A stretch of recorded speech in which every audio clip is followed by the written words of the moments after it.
Celtic in Person, Volume 3, Alec McNair, Part 2, 1908-09. By the summer of 1908, Alec McNair was firmly established as a footballer of distinction. A 24-year-old internationalist, it was hard to think of Celtic without the Icicle, whose cool presence in any part of the half-back line or at full-back was a fixture in Willie Maley's all-conquering side. He had not yet made the right-back position his own, but, no matter the occasion, a place was always found for him. A utility player he may still have been, but you could only be sure of your place if Alec McNair was needed somewhere else.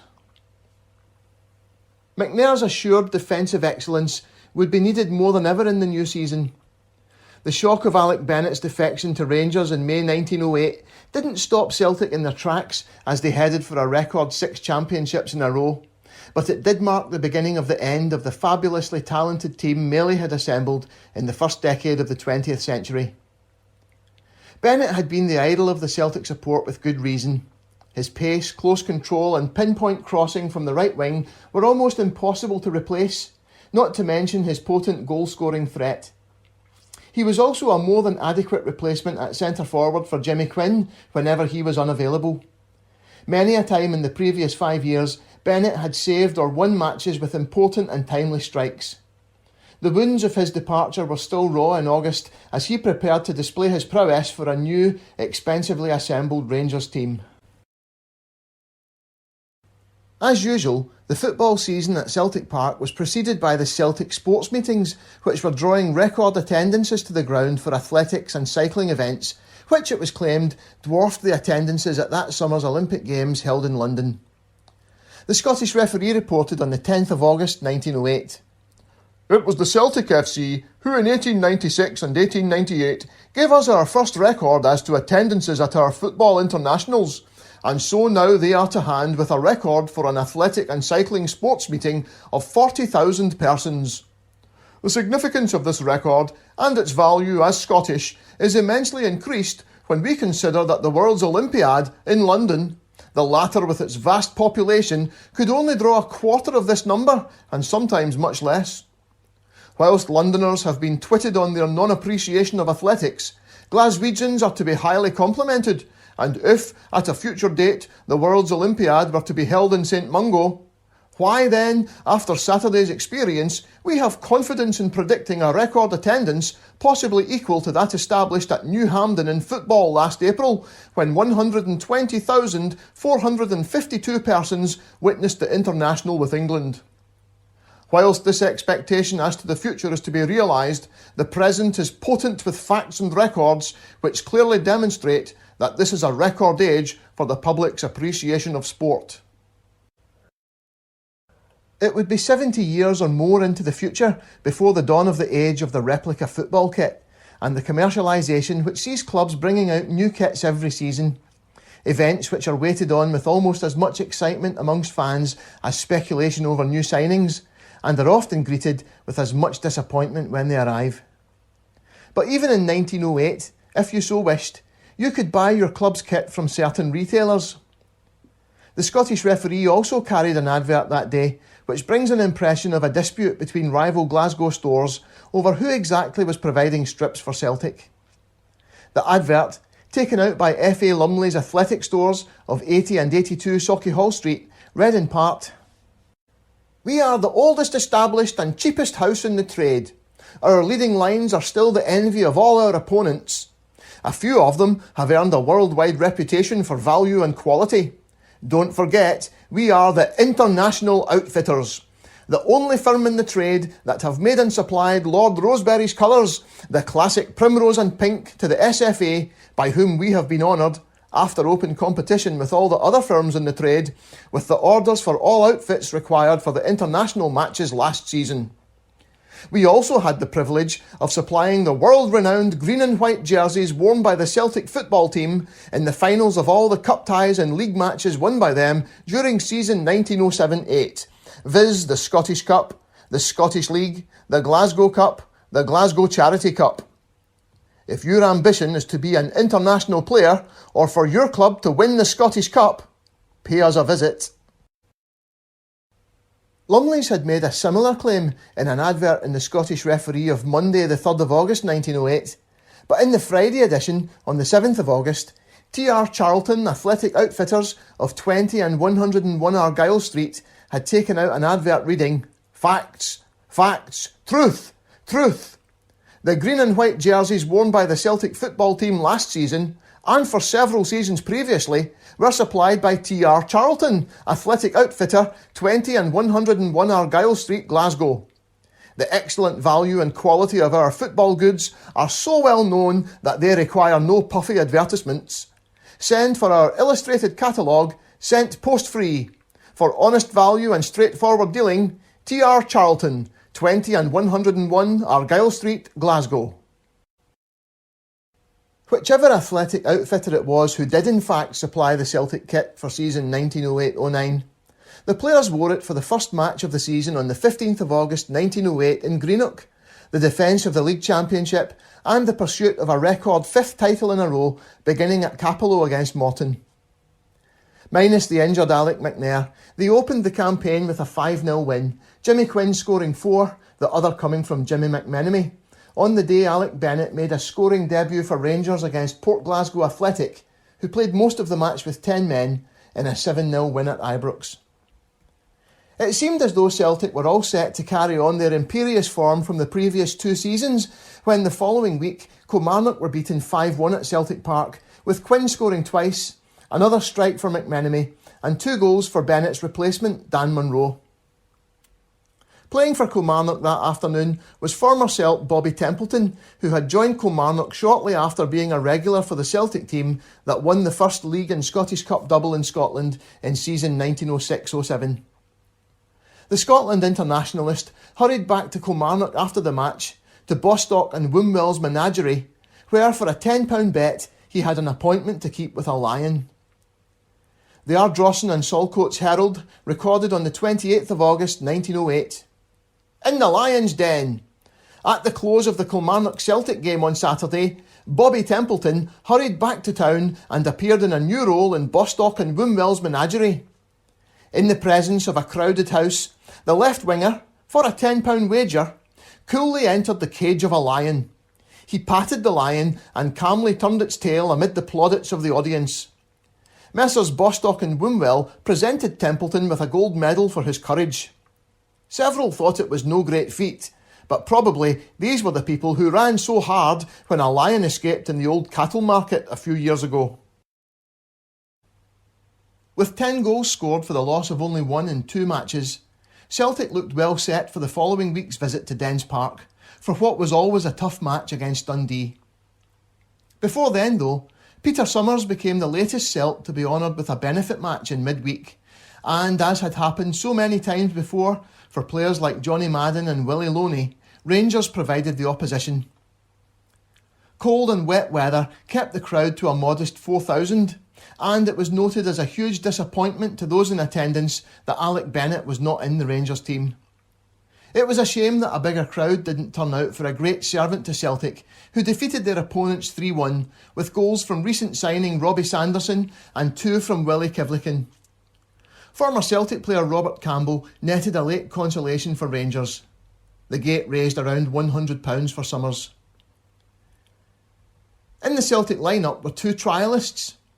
Glover of Dundee St Joseph's was described by the Dundee Courier of the 27th of August 1908 as the best half on the Celtic side, and he is sure to be signed by them. Glover was indeed signed and enjoyed a brief Celtic career, but the other, a youngster by the name of Joe Dodds, was signed after the match and would go on to become 1/3 of Celtic's greatest ever defence, the holy trinity of Shaw, McNair and Dodds. He played that night as a half-back, but it would be as a lightning-quick left-back that he would play his way into Celtic folklore. Celtic had a poor record at Dens Park in this period, and the matches there tended to be rough, bad-tempered affairs.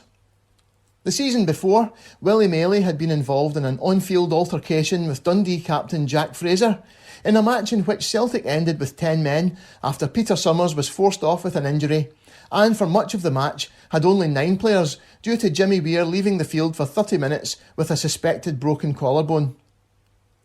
He returned to the pitch after a doctor diagnosed merely heavy bruising. Dundee had a very good side and had been Celtic's main rivals for the Championship in the previous 2 seasons. They were in confident mood before the match, and Critic in the Dundee Courier wrote on the 28th of August 1908, "It will be a stirring encounter. The games between the two generally are, and old-time tussles between Dainty and Quinn and Sonny Jim and Fraser will be enjoyed by the crowd. The result will be close, but I am of the opinion Dundee will win. To achieve this, however, their forwards will require to give us a repetition of their Airdrie form. There is nothing to touch them for pretty footwork, and if only they could score, my word, wouldn't we shout." There was speculation in the papers that Alec McNair could make his first appearance of the season after the injury that had kept him out of the Charity Cup final in May and from which he had now recovered. In the event, it was decided that he was not quite ready yet, and Celtic lined up for their first big test of the season. Adams, McLeod, Weir, Young, Loney, Hay, Munro, McMenemy, Quinn, Summers, Hamilton. In a by now depressingly familiar fashion, Celtic went down to their first defeat of the season and their 6th in the previous 7 visits to Dens Park as Dundee stormed into a 2-goal lead at the interval. The Dundee papers were hyperbolic in their praise of the local side, but even the Glasgow Herald of the 31st of August 1908 reported that Dundee deserved the win.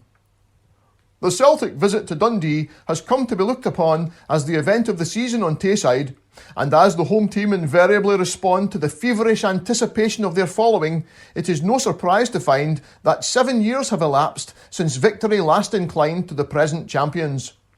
Once more Dundee made a supreme and a successful attempt to maintain their successful sequence, and their half-time lead was the outcome of sterling football. Towards the finish of the game, the visitors rallied, and had the referee seen his way to award a penalty kick against one of the home team, there is no saying how the game would have ended." The Dundee Evening Telegraph wrote on the 31st of August 1908, "It was not the result alone on Saturday that was the most pleasing feature to Dundee. It was how the success was brought about. Celtic were well beaten at all points of the game, and the superiority should not be measured by a single goal. During the greater part of the first half, Celtic were under a cloud. Dundee completely overshadowed them, not solely because they had the wind to favour them. The footwork of the forwards was excellent, sufficient to make one imagine that it had been kept up for the Celtic. The breaking up by the 3 half-backs, such as permitted the opposition few opportunities to get through, and with Quinn completely blanketed by Dainty, movements from the centre were non-existent." Critic in the Dundee Courier that same day was even more gushing. "There were great rejoicings at Dens Park on Saturday when referee Tom Robertson's whistle sounded victory for Dundee over their redoubtable opponents, the Celtic. It was a terrific fight, out of which the Dens Parkers came with flying colours. Dundee went off with a bang at the very start, and to say that they were all over the Irishmen in the first half is putting it mildly. They ran the opposing defence off its feet, as it were, and my word, the supporters of the champions did look blue when Dundee put on their second goal. In fact, though it had been 6-0 instead of 2-0 at the interval, Celtic could not have grumbled." In the second half, Celtic looked more like themselves, and when Peter Summers pulled one back with half an hour to play, looked like they were about to stage a comeback. Even the Dundee newspapers acknowledged that they might have deserved a draw had it come. The Dundee Evening Telegraph wrote, "What an inspiring effect had the goal which came to the Celtic after 15 minutes of the second half had gone. Dundee seemed to waver, the forwards lost their dash, while the Celtic quintet came away in surprising fashion and looked as if they were to pull the game out of the fire, or, at all events, prevent defeat. It was touch and go for the equaliser. Indeed, it appeared an absolute certainty when Dainty tackled Quinn, with the latter in excellent position for scoring. Quinn fell and was injured. Was it a penalty? With all due deference to the referee, it looked like one, but as a similar incident happened to Hunter at the other end a minute or 2 later, the sides can cry quits." As well as having the penalty claim turned down, Celtic lost Quinn to injury as a result of Dainty's challenge, and although he returned to the field for the closing minutes, was clearly hampered in his movements and posed no more threat. In the final seconds, Sonny Jim, described in most reports as the best player on the field, powered a header inches over the bar and the points were lost.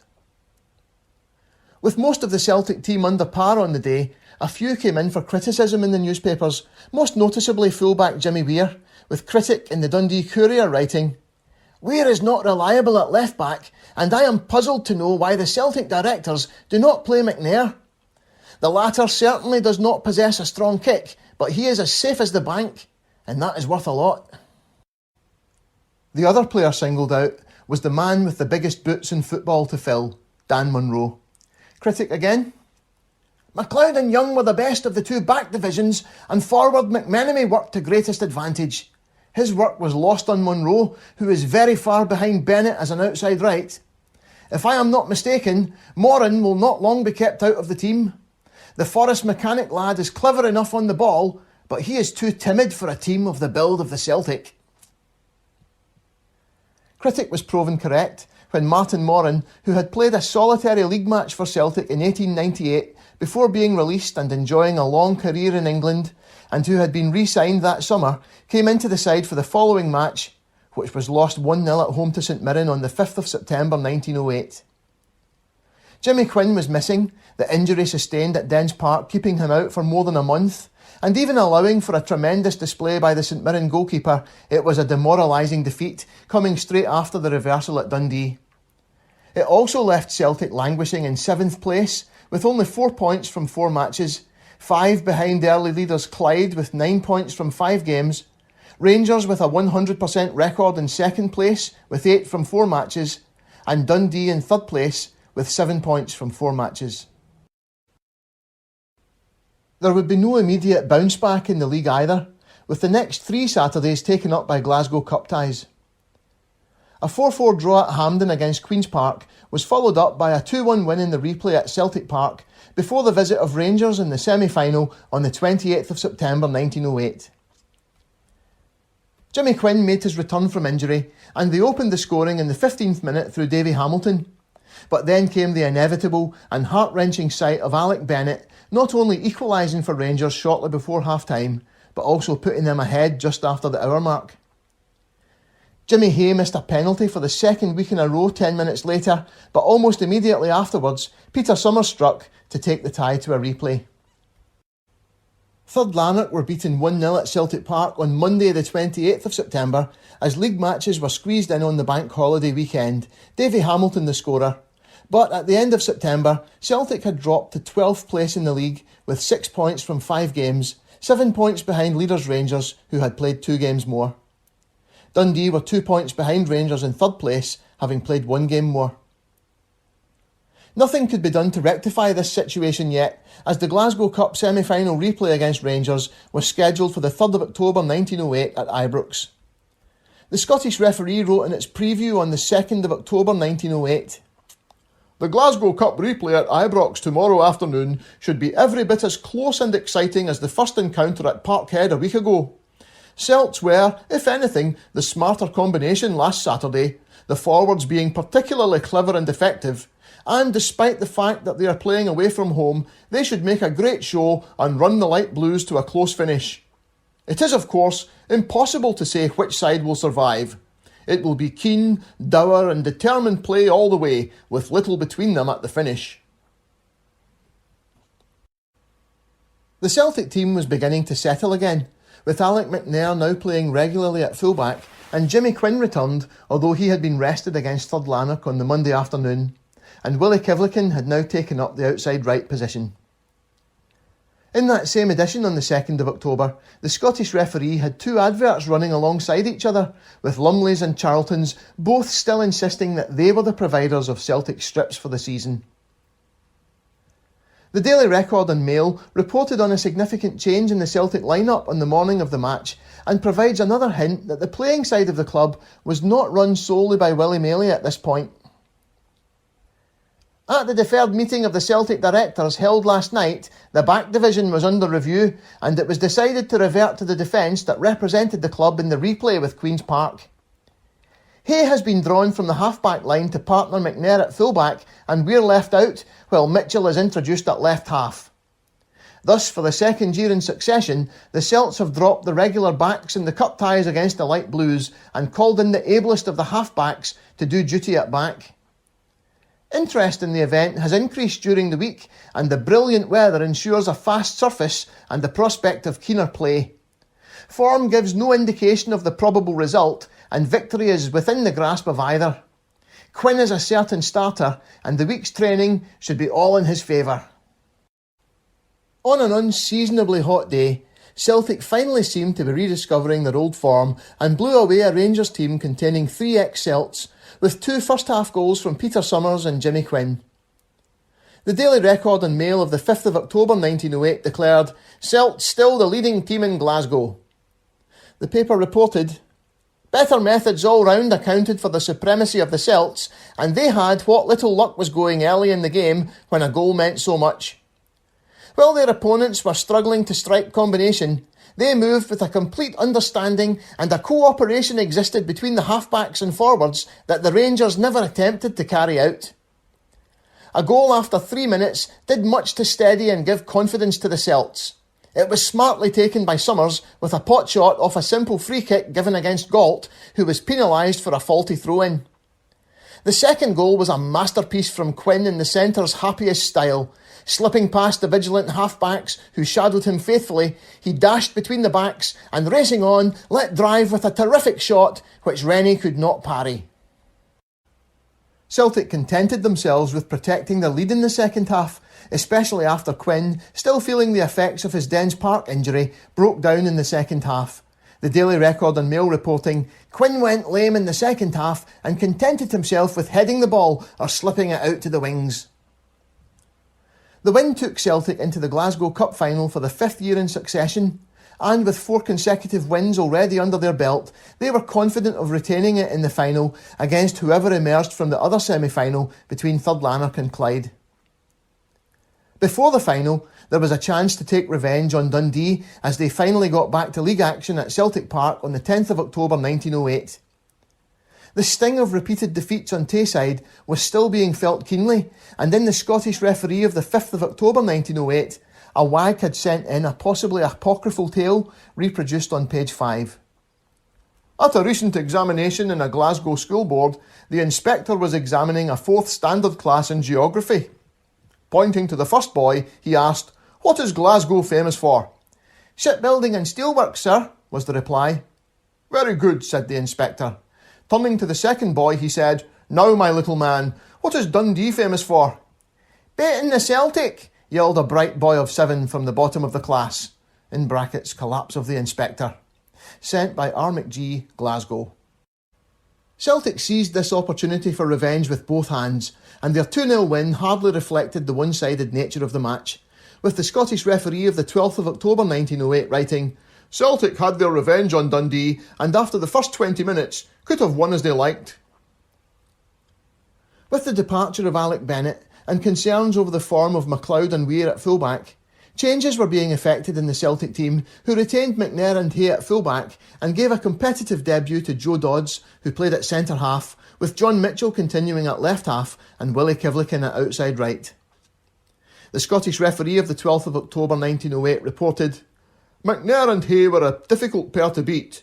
It is now hard to say whether Hay excels most as a half or as a fullback, so well has he filled both positions. McNair's versatility is too well known to require further elaboration. Dodds made an excellent shape at centre-half. He has youth on his side, plenty of energy, and a fine notion of the duties devolving on a centre-half.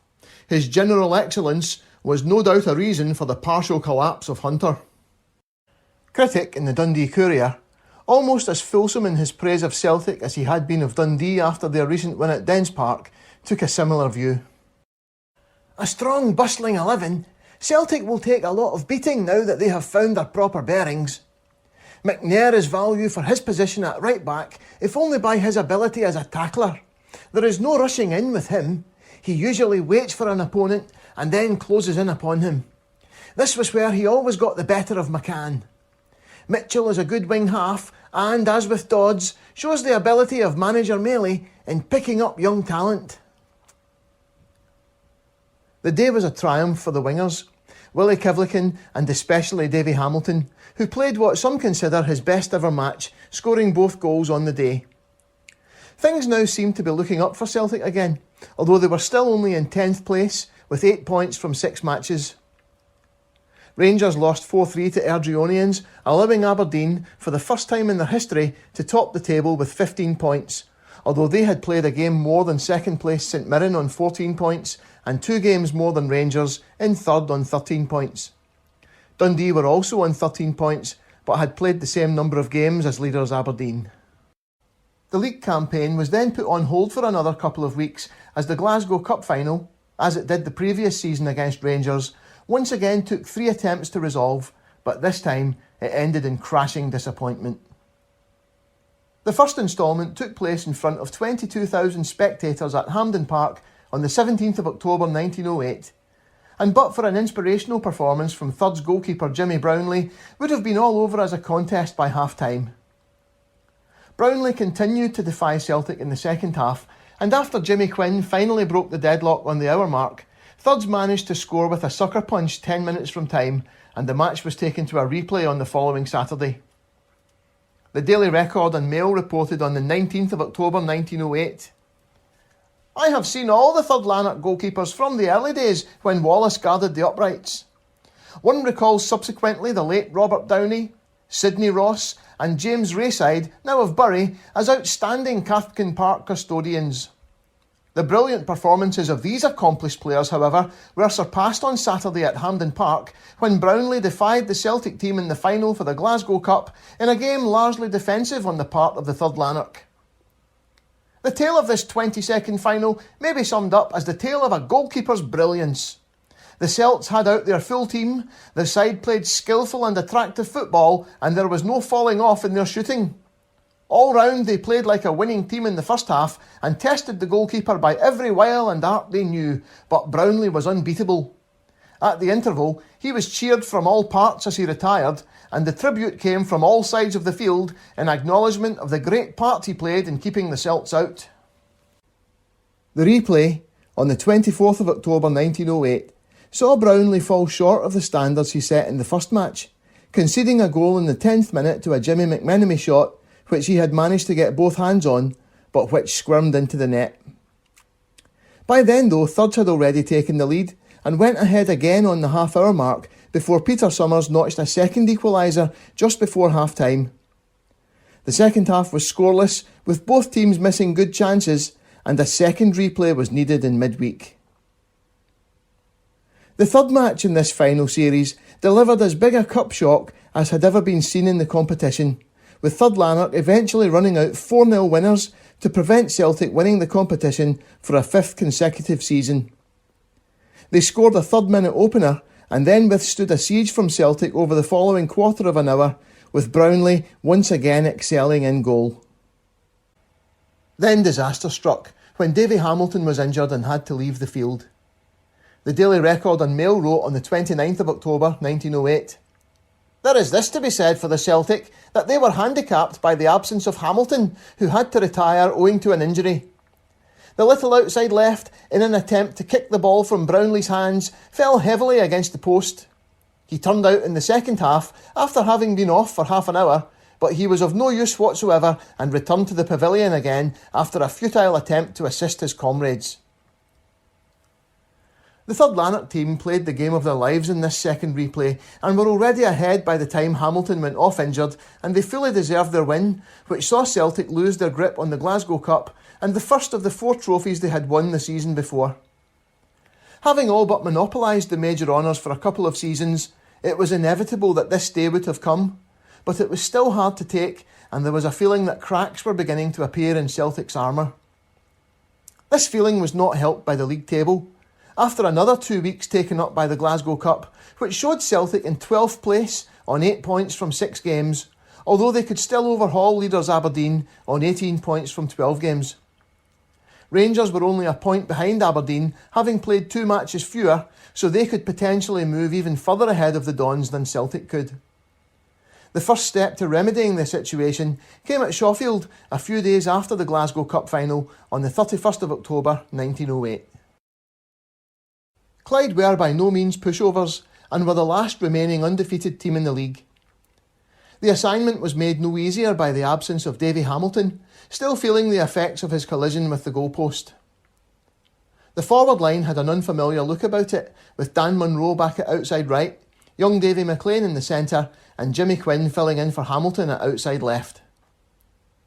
It was a day not so much about turning on the style, as simply getting the club back on track after the huge disappointment of the Glasgow Cup loss, and this they duly did, although not without controversy.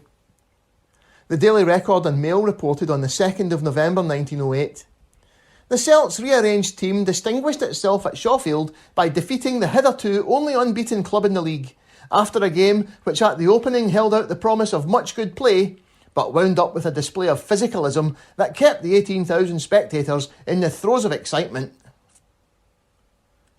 The first half was frantic and evenly contested, with only Jimmy McMenemy bringing any calmness to the match, and it was Napoleon who opened the scoring after the goalkeeper could only parry a Jimmy Quinn shot his way. Soon after the restart, Robertson of Clyde had to leave the field with an injured shoulder, later diagnosed as a fractured collarbone. He actually came back on to finish the match, but was in obvious pain. The Daily Record and Mail reported, "Early in the second half, Robertson of the Clyde had his shoulder injured and had to leave the field for a time. After his return, McLean headed a fine centre from the left, but the goal decision did not satisfy the onlookers, and for a bit the referee had a bad time." The Glasgow Herald of the 2nd of November 1908 suggested the onlookers had a point. "Quinn and Summers brought about a second goal, but McLean, who headed through, was yards offside, and it was surprising that the point was allowed to stand." Tempers became frayed after McLean's goal, and play soon became bogged down in midfield, but Celtic came closer to scoring on 2 occasions through Summers and Quinn. It was mission accomplished for Celtic, who moved up 2 places in the table to 10th place, while Glasgow Cup winners Third Lanark took a point off Rangers in a 2-2 draw at Ibrox. The win at Shawfield was the first of 8 wins in a row, including a first ever league win at Pittodrie, where Aberdeen were beaten 2-0 on the 19th of December, before the last match of the calendar year was lost 1-0 in the return match with Clyde at Celtic Park on the 26th of December 1908. The winning run saw Celtic reach 4th in the table by the turn of the year, with 24 points from 15 matches and 4 games in hand on leaders Rangers, who had 30 points from 19 games. The New Year meeting with Rangers wasn't quite a must-win match for Celtic, but it was one they could not afford to lose against their old rivals, who were mounting a serious title challenge for the first time since they were beaten in a playoff match for the championship at Hampden in 1905. For the second time that season, they outclassed Rangers at Ibrox and ran out comfortable 3-1 winners. Davy Hamilton kept up his phenomenal scoring record against the Ibrox club, opening the scoring in the 4th minute from a clever pass by Peter Summers, and they proceeded to turn in a masterclass that should have seen them out of sight by half-time.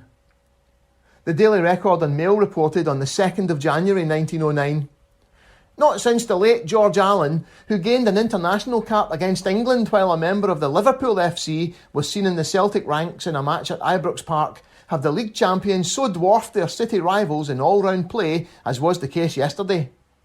For combined action, strength behind and method, the comparison favoured the Celts, who delighted their supporters by an overpowering display of effective football.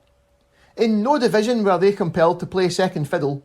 Forward and at half-back, the Celts were immeasurably superior, and all through they played like a winning team. The absence of Young from the middle line, on account of an ankle hurt, was never felt, so well did the Carluke youngster Dodds acquit himself." George Allen played for Celtic for a single season in 1897-98, scoring 15 goals in 17 league games before returning to Liverpool. His time at Celtic is covered in Celtic in Person Volume 2, Willie Orr Part 1. He tragically contracted tuberculosis shortly after returning to Liverpool and died at the age of just 24 in October 1899. The Record's appraisal of Dodds was supported in the Dundee Courier, whose correspondent picked him out for special praise on the 2nd of January 1909.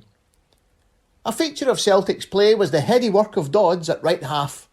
I cannot see how Young can displace this lad, for his game could stand a microscopic inspection, and he has all the touches besides having the seeing eye for goal.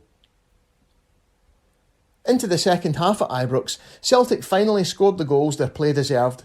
McMenemy heading in the second, and Dan Munro blasting into the net from another perfectly weighted Peter Summers pass. Satisfyingly, Jimmy Weir completely shackled Alec Bennett, who contributed little of note on the day.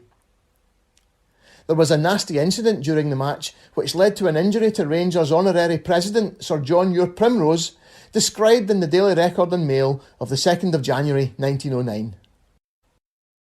Sir John Ure Primrose, Baronet, had an unpleasant experience yesterday when attending the football match between the Rangers and Celtic at Ibrox Park. When the collection at half-time was being taken, a man, in a moment of anger, snatched the box from the hands of a collector and threw it away from the grandstand into the pavilion enclosure. The heavy box crashed down against a man's hat and then struck Sir John at the back of the ear, inflicting a nasty cut. Sir John, though the wound bled profusely, states that he suffered little pain. He was able to walk home and, with the exception of having a headache during the evening, was, fortunately, none the worse. The police succeeded in finding the man who had thrown the box. It is characteristic of Glasgow's late Lord Provost that though he was urged to prosecute, he refused to do so. "I had no wish," he remarked to the Daily Record and Mail, "to spoil the poor fellow's holiday." Victory at Ibrox was a real morale booster, with Celtic now only 4 points behind Rangers and Dundee, with 4 games in hand over Rangers and 6 over Dundee. But they came crashing back to earth the following day, when they slumped to a 3-1 defeat away to Kilmarnock, and the following Saturday recorded a 1-1 draw at home to Hearts. For the Kilmarnock match, Sonny Jim returned to the side, but not in his usual place. Davy Adams had been injured in the win at Ibrox, and Young apparently persuaded Willie Maley that he should take over in goal. Most of the newspapers insisted that the defeat could not be attributed to Young, but the Daily Record and Mail did report on the 11th of January 1909. From another raid, Douglas was presented with a chance. He shot feebly, and Young should have cleared. He failed, however. It was his only mistake, and the Kilmarnock centre rushing up bustled the ball through. There appears to have been no reserve goalkeeper at Celtic Park at this time, because the following week Jimmy Oliver, signed on loan from Creetown Volunteers, and who had previously had a loan spell at Morton, was in the side against Hearts. He made one other appearance that season on the 29th of March 1909 in a home win over Partick Thistle, before joining Girvan Athletic when his loan spell ended in the summer. The points dropped against Kilmarnock and Hearts left Celtic 6 points behind leaders Dundee, who had played 3 games more, so there was no need to panic yet, but now attention was turned to the Scottish Cup, which Celtic were hoping to win for a record-equalling 3rd successive year. Queen's Park won the first 3 Scottish Cups from 1874 to 76, followed by Vale of Leven from 1877 to 79, before Queen's Park repeated the feat from 1880 to 82. But since then, no one had equalled their achievements. Celtic had previously won the Cup in 1899 and 1900 before losing the 1901 final to Hearts. Having relinquished the Glasgow Cup after so long, they were even more determined than ever to win the Scottish Cup this season. The campaign opened with a now rare trip to Logie Green to play Leith Athletic, Jimmy Quinn scoring a hat-trick in a 4-2 win. A run of wins in both the league and the cup followed, with 8 goals scored for the loss of only 1 against Port Glasgow Athletic on consecutive weeks, 4-0 in the Scottish Cup at Celtic Park and 4-1 in the league at Clune Park. The good run continued until a disappointing 3-2 defeat to Rangers in the league at Celtic Park on the 13th of March 1909, where, after Dan Munro had opened the scoring, Rangers hit back and were 3-1 ahead just after the hour mark. Jimmy Quinn's last-minute goal added no more than a veneer of respectability to the scoreline. Dundee now led the table on 44 points from 30 games. Rangers were second on 37 points from 26 games, while Celtic were third on 34 points from 23 games. Both Glasgow clubs could still overhaul Dundee, and Celtic were potentially 3 points better off than Rangers. But it must have been a concern to note the goals for and against column at this stage of the season, Dundee having scored 64 and Rangers 73 to Celtic's 49. Celtic's strength was clearly now in defence, with Dundee having conceded 32, Rangers 29 and Celtic only 18. The effects of Alec Bennett's move across the city were manifest. It took Celtic 2 attempts to dispose of Clyde in the Scottish Cup semi-final, winning 2-0 at Celtic Park on the 27th of March after a 0-0 draw the week before.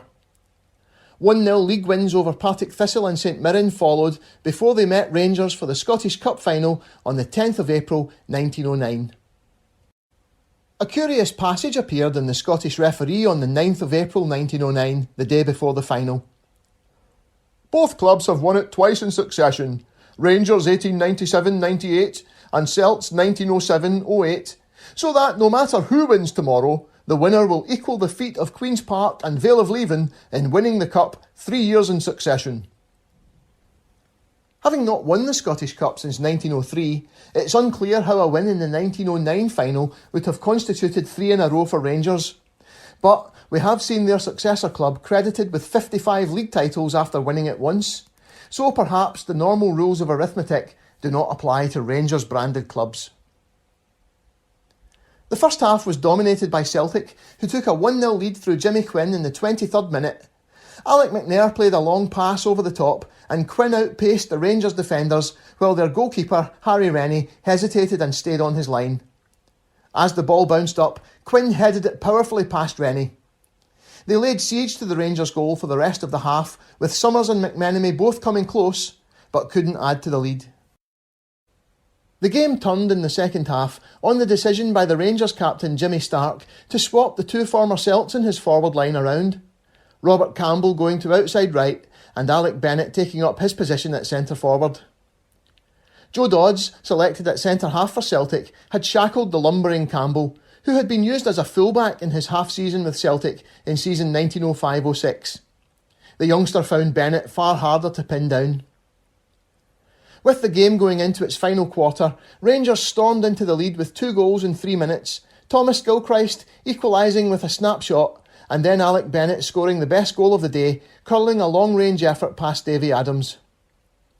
It looked at that point as if the Scottish Cup was gone, until a bizarre equaliser for Celtic 5 minutes later, when the Rangers keeper, in saving a shot from Dan Munro, took a step back and over the goal line, as described in the Scottish Referee of the 12th of April 1909. Then came the sensation of the day.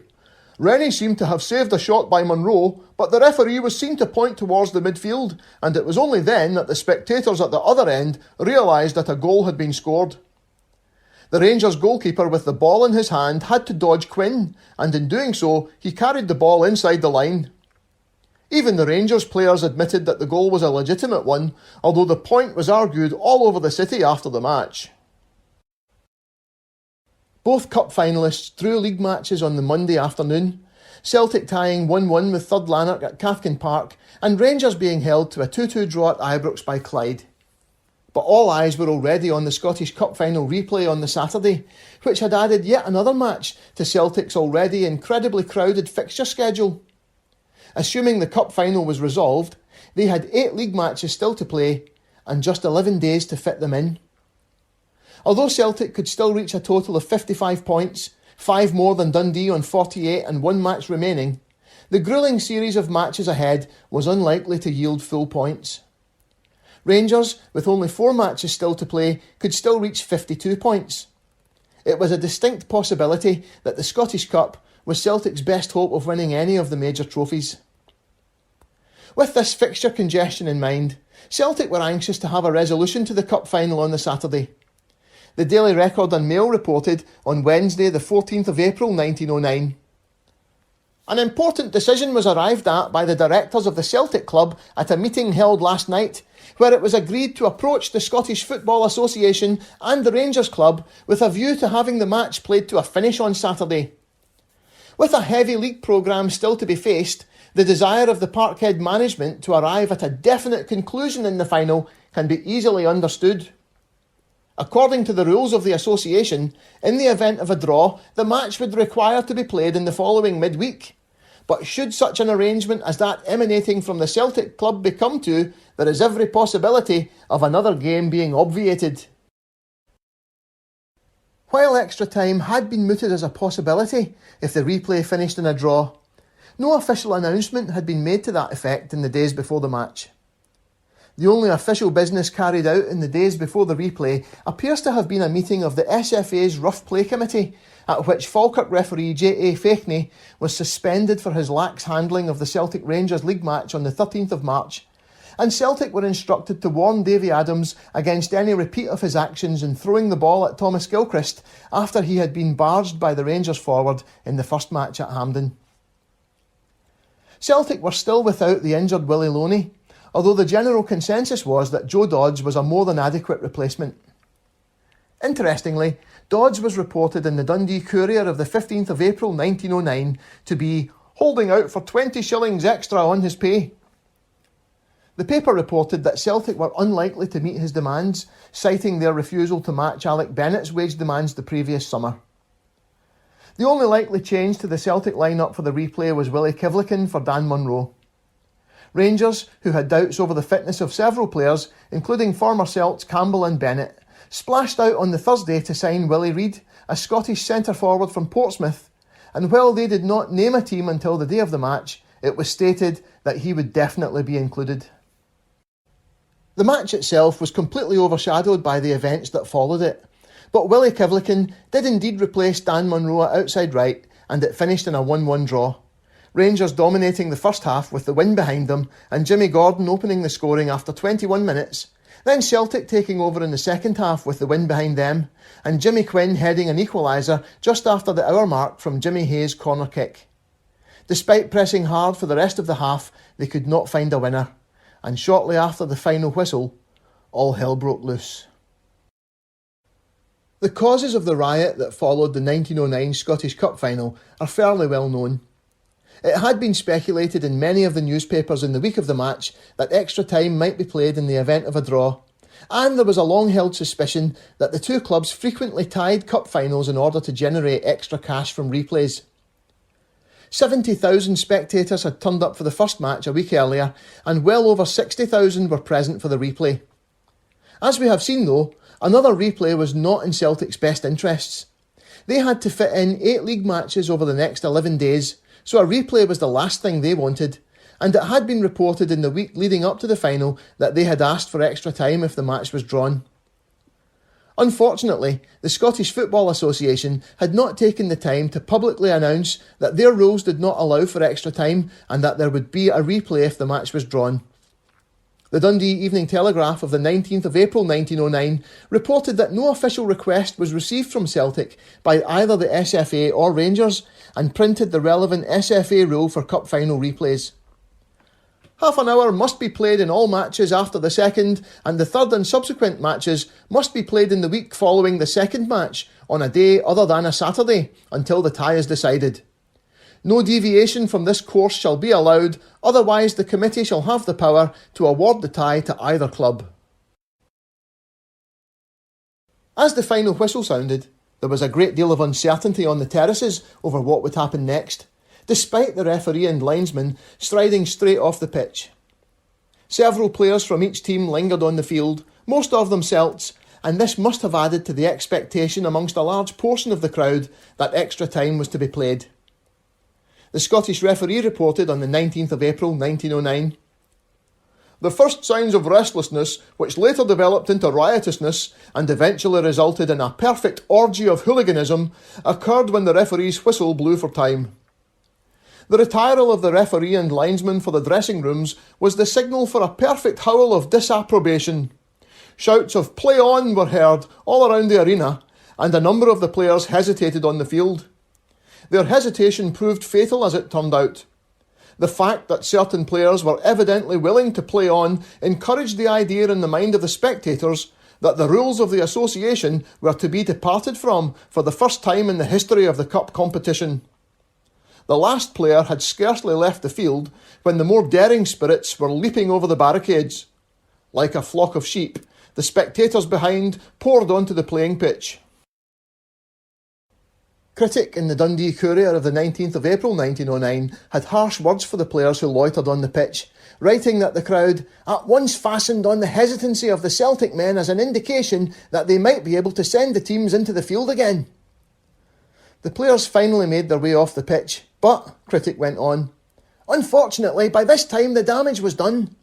By staying on the field and indicating even a suggestion of the possibility of the game being restarted, the laggard players had imbued those who so soon became an abandoned mob with the idea that extra time could be played if the parties cared.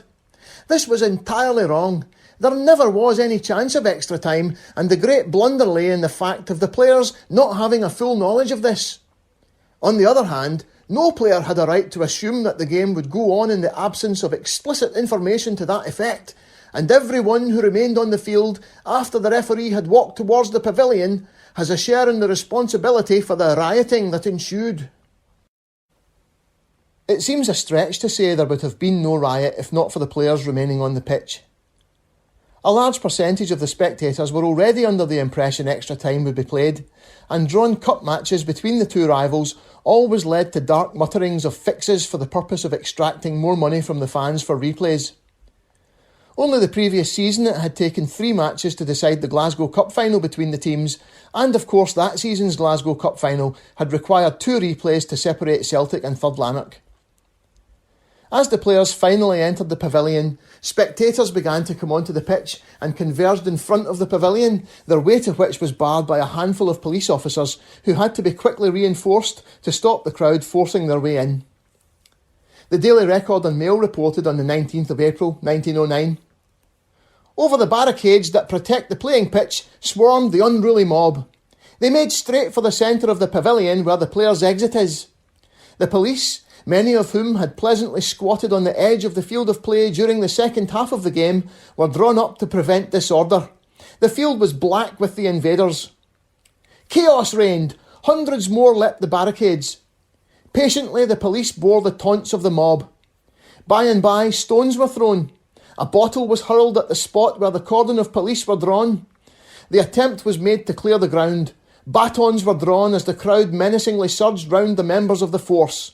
Civilians and police were seen to fall. No attempt was made to arrest, simply because the 93 police officers on the scene were hopelessly outnumbered by an estimated 5,000 strong mob, while the majority of the 60,000 plus crowd remained in the ground watching on.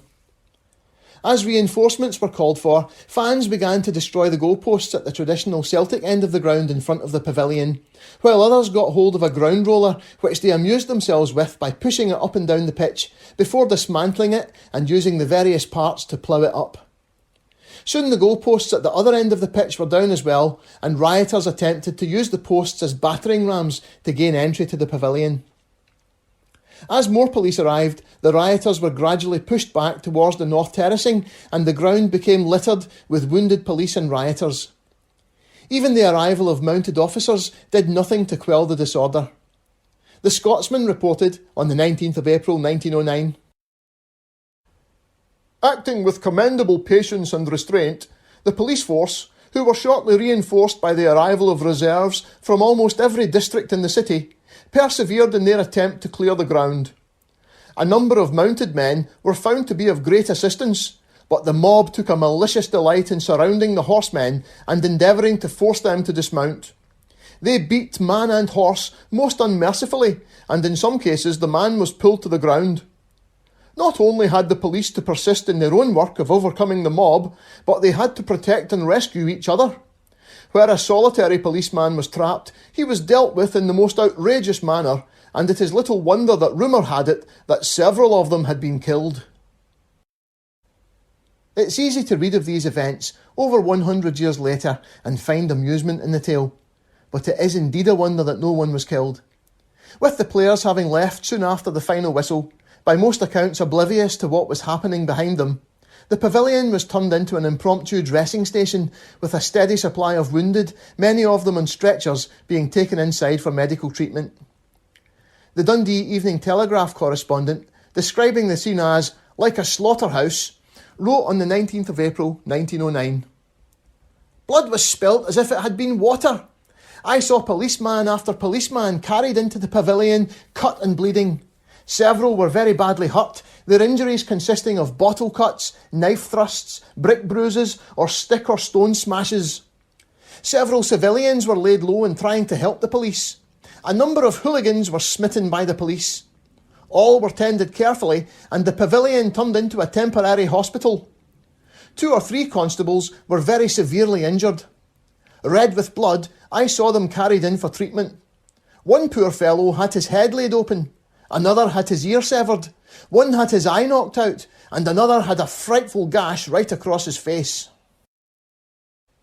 After being forced back from the pavilion and towards the north terracing, the mob then began to dismantle the barricades separating it from the pitch and set them on fire. The battle then resumed on the terraces, with the Daily Record and Mail reporting on the 19th of April 1909. The dastardly hooligans had lighted the barricading. Slowly but surely, the flames grew in strength. Boys and youths were seen approaching with fresh fuel torn from the barricading. Oil stolen from the stable on the ground was poured over the fiery pyramid. The heat temporarily drove the hooligans back. The police charged the hill. Momentarily, the crowd seemed checked. As the scattered policemen gained the lofty summit of the terracing, the cowardly hooligans, reinforced from behind, sent volley after volley of stones into their ranks. The police were forced to retreat. Those who fell never rose. Those isolated policemen were surrounded, downed and brutally beaten. A soldier who went to the rescue was shamefully assaulted in a similar manner. As the police again regrouped and began to force rioters back up the terracing, they found a new target for destruction in the shape of the pay boxes at the northwest entrance, and these were soon in flames, with residents of the houses on Somerville Drive now fearing for their safety as fighting spilled onto the street outside the ground. The fire brigade were summoned, and as they attempted to put out the flames, received the same treatment as the police at the hands of the mob. The Daily Record and Mail reported, "The pay boxes were set ablaze with burning brands from the bonfire, and to encourage the fire, some poured whisky over the woodwork of the structures, while a quantity of oil, taken, it is said, from the tool house at Hampden Park, was also sprinkled over the boxes. Thus aided, the flames soon sprang up, and in a short time all the pay boxes were well ablaze. Then came the fire brigade, and the crowd had another chance to display their savagery. The first machine to arrive at Mount Florida could not get near the fire, the mob resisting every attempt made by the men of the brigade. At length, a motor engine arrived and forced its way through the dense throng. The firemen, in face of a fusillade of stones and bottles, succeeded in attaching their hose to the hydrants in the vicinity, and were about to start playing on the flames, when a number of the rioters drew their knives and hacked the hose to pieces, thus frustrating any chance of subduing the conflagration. In the midst of the furious attack made on them, the conduct of the firemen was most admirable, but the force and cowardliness of the rioters were too much for them, and they reluctantly left the scene." Then, the Scottish referee reported, "Assistance was sent for, and soon a force of between 60 and 70 firemen, with 9 motors and engines, were on the scene. Ere their arrival, however, the firemen had the hose run out, but this was immediately cut in pieces, and the firemen driven back by the crowd, who jostled and threw brickbats, road metal, etc. at them, and it was some time before they could attack the fire again. On the arrival of assistance and a large staff of police, the hose was turned on again, and although working under such conditions, the firemen managed to extinguish the flames. The whole of the pay boxes were destroyed, and the damage will amount to £300.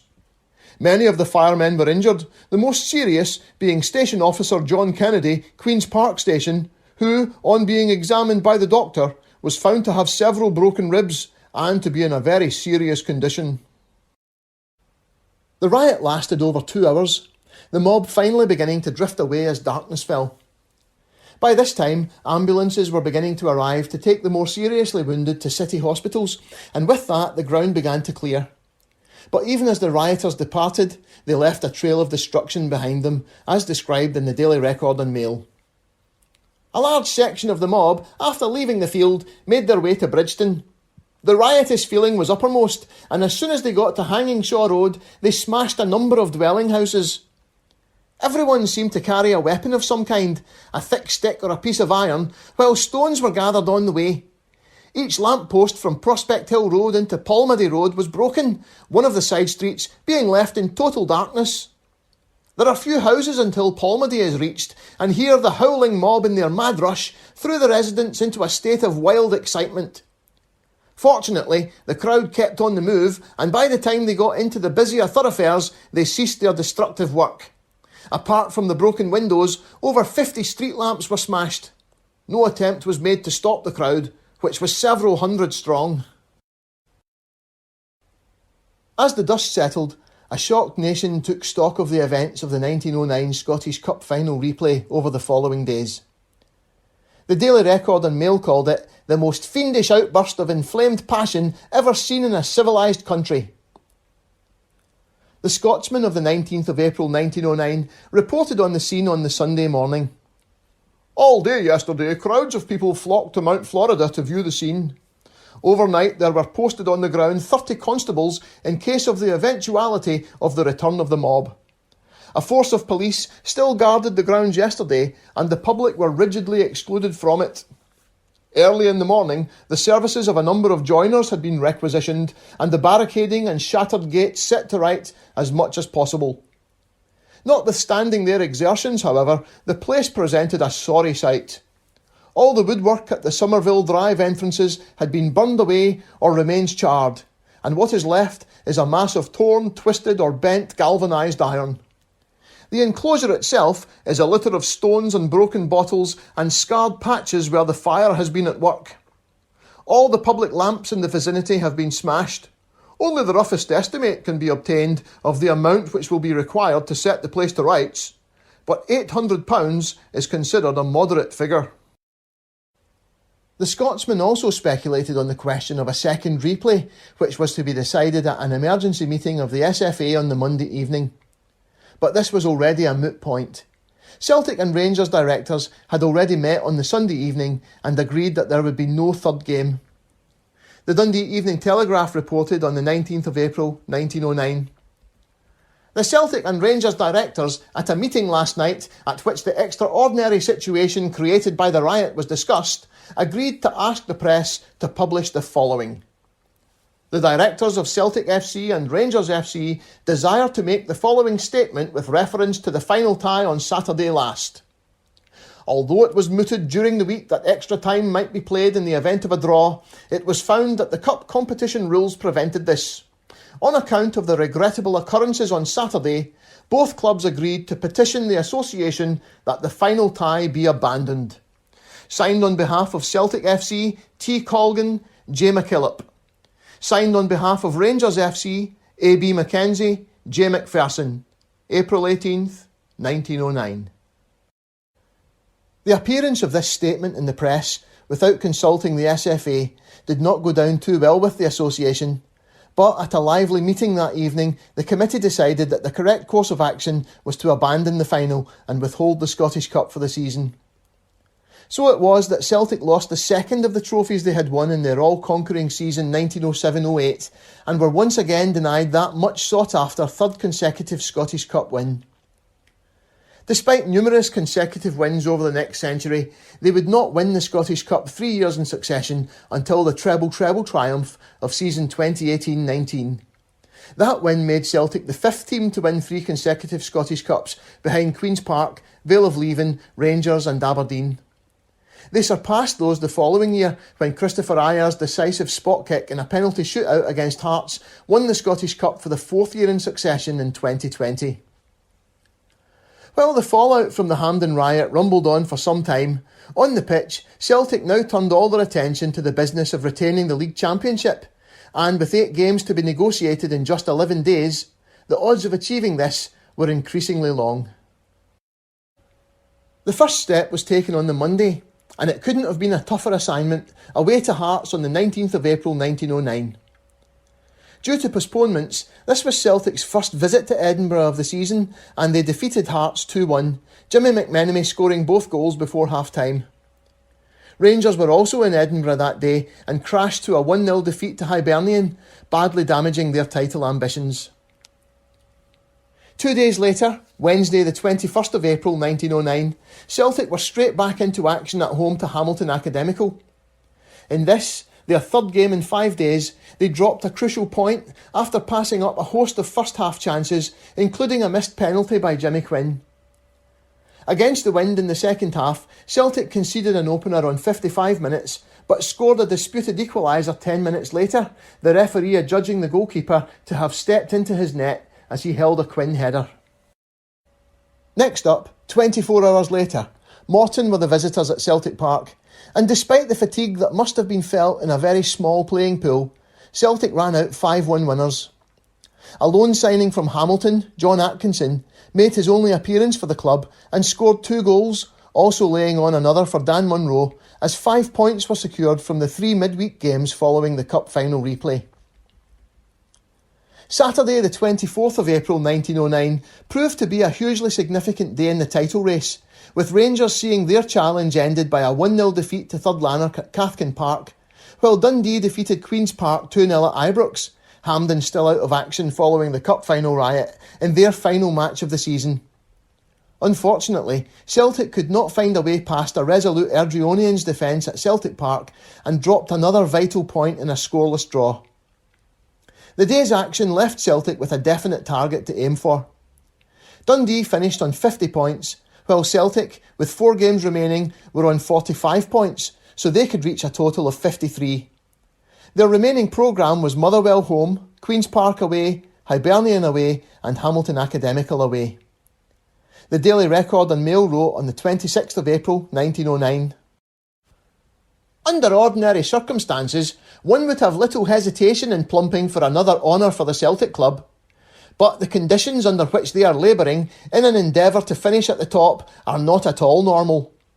For a club which has played practically the same 11 players throughout the season to cover 4 matches in 5 days, and that after playing 4 within the previous 8 days, the task requires almost superhuman effort to bring about successful accomplishment, and it is that condition of affairs that makes the ultimate issue doubtful, and promises to keep alive the interest until the very day upon which the official season closes." In the first of those games, Monday the 26th of April, a Jimmy Quinn hat-trick and another from Davy McLean saw off Motherwell in a 4-0 victory at Celtic Park, followed by a 5-0 win over Queen's Park, this time Queens switching the match to their former home of Cathkin Park on Wednesday the 28th of April 1909.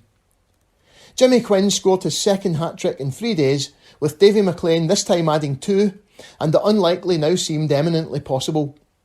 On 49 points to Dundee's 51, Celtic now required 2 points from their last 2 games to retain the championship and win it for a record 5th time in succession. Agonisingly, they lost 1-0 to Hibernian at Easter Road in the first of those games on Thursday the 29th of April 1909. They conceded a goal on 15 minutes, then on a pitch heavy and cloying after a torrential downpour before kick-off, they threw everything at the Hibernian defence but could not find a way through. This result left them requiring an away win over Hamilton 24 hours later to retain the championship, while a defeat would hand the title to Dundee for the first time in their history. What would happen in the event of a draw was not clear. Celtic had a vastly superior goal difference and goal average to Dundee, but as neither of these was yet in use in Scotland, the rules provided for a play-off for the title. But the season officially ended on the 30th of April, aside from charity matches, so it was by no means certain that this would happen. The Dundee Evening Telegraph wrote on the 30th of April 1909, "If they draw, then what will happen?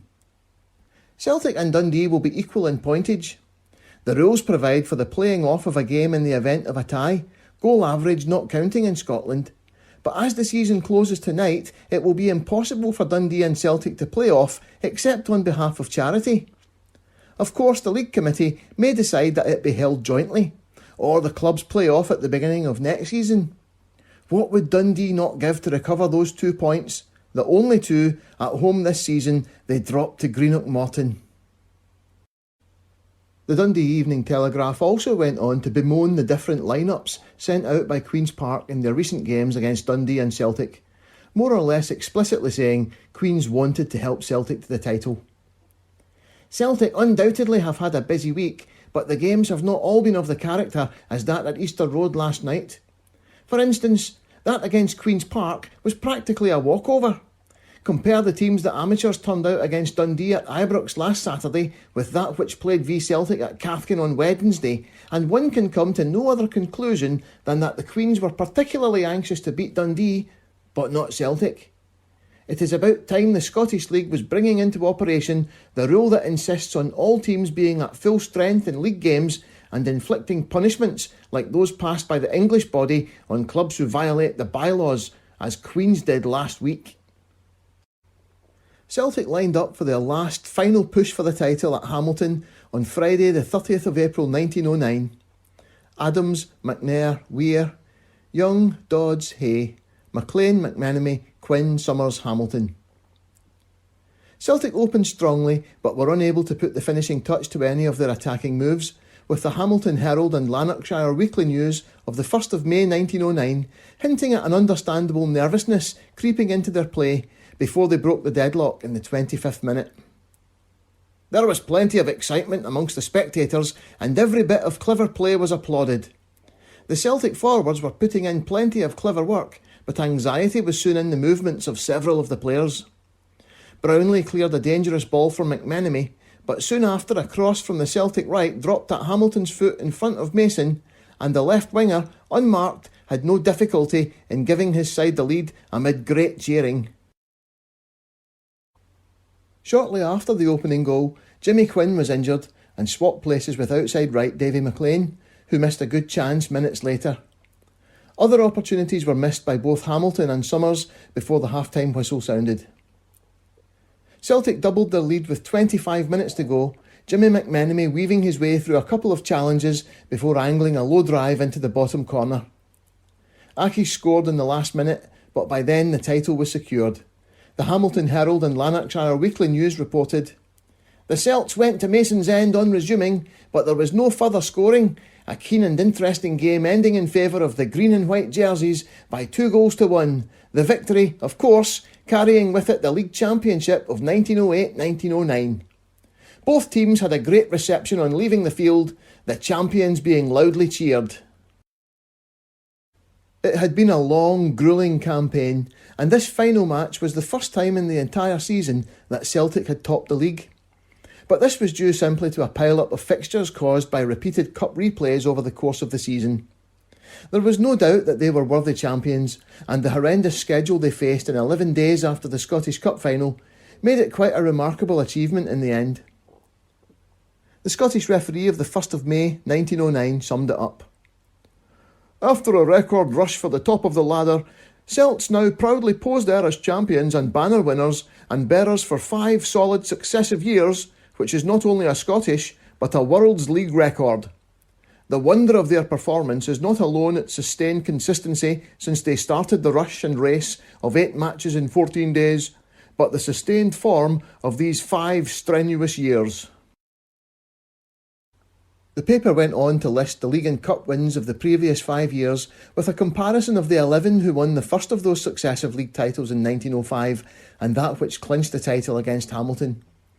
These read 1905, Adams, Watson, Orr, McNair, Loney, Hay, Bennett, McMenemy, Quinn, Summers, Hamilton.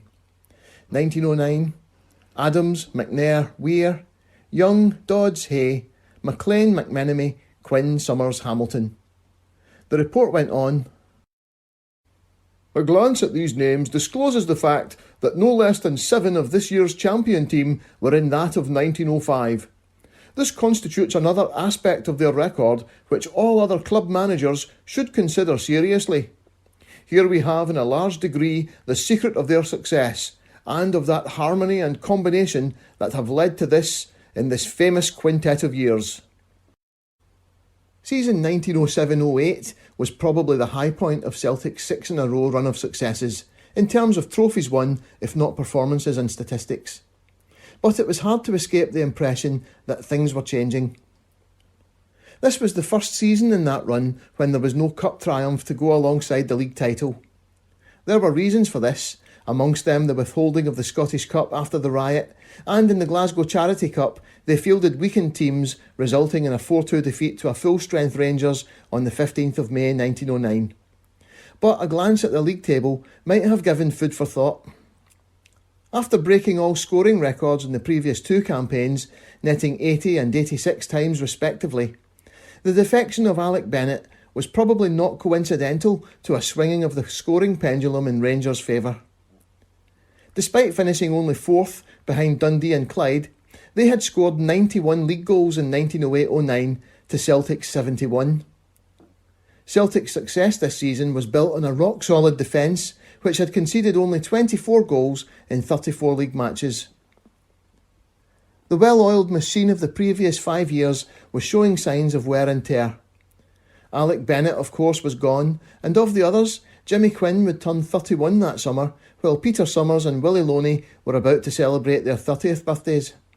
Jimmy McMenemy was only a few months short of his 29th birthday. That aspect of the team picked out by the Scottish referee as their strength was also their weakness. They were growing old together in an era when a 30-year-old player was much closer to retiral than he would normally be today. The emergence of Joe Dodds had shown Willie Maley had not lost his keen eye for a promising young player, but sooner or later an extensive overhaul would be needed, possibly even as big an overhaul as that carried out at the turn of the century when the present team had finally emerged from several years without trophy success from 1900 to 1904. Next time, we'll cover the last hurrah of the six-in-a-row era and the beginning of a new phase in Celtic's history as the club embarked on a rebuilding process in the difficult years leading up to the First World War.